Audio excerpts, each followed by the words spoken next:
The Art of War by Sun Tzu. Hit that like button and subscribe to this channel so I know to make more content like this. Chapter 5. Energy. The control of a large force is the same principle as the control of a few men. It is merely a question of dividing up their numbers. Fighting with a large army under your command is nowise different from fighting with a small one. It is merely a question of instituting signs and signals. To ensure that your whole host may withstand the brunt of the enemy's attack and remain unshaken, this is affected by maneuvers, direct and indirect. That the impact of your army may be like a grindstone dashed against an egg. This is affected by the science of weak points and strong. In all fighting, the direct method may be used for joining battle, but indirect methods will be needed in order to secure victory.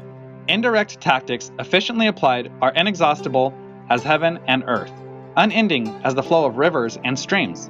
Like the sun and moon, they end, but to begin anew. Like the four seasons, they pass away to return once more.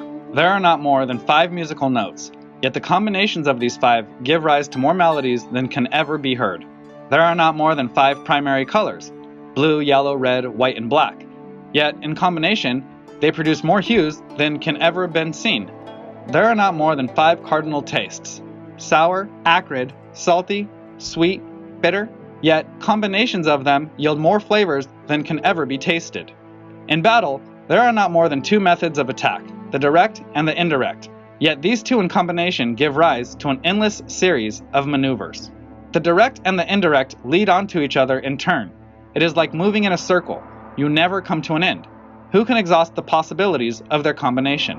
The onset of troops is like the rush of a torrent, which will even roll stones along in its course. The quality of decision is like the well-timed swoop of a falcon, which enables it to strike and destroy its victim.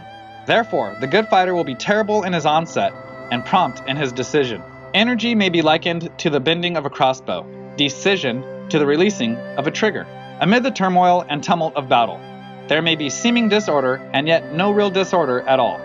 Amid confusion and chaos, your array may be without head or tail, yet it will be proof against defeat. Simulated disorder postulates perfect discipline. Simulated fear postulates courage. Simulated weakness postulates strength.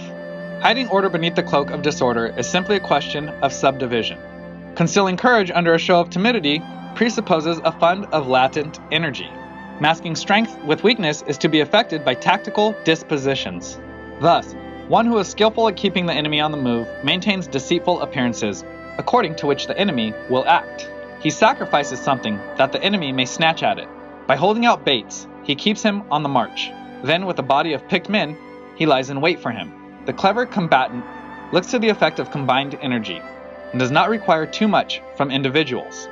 Hence his ability to pick out the right men and utilize combined energy. When he utilizes combined energy, his fighting men become as it were likened to rolling logs or stones.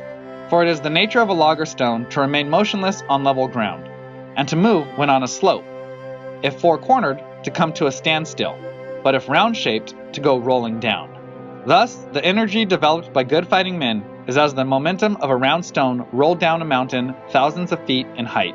So much on the subject of energy.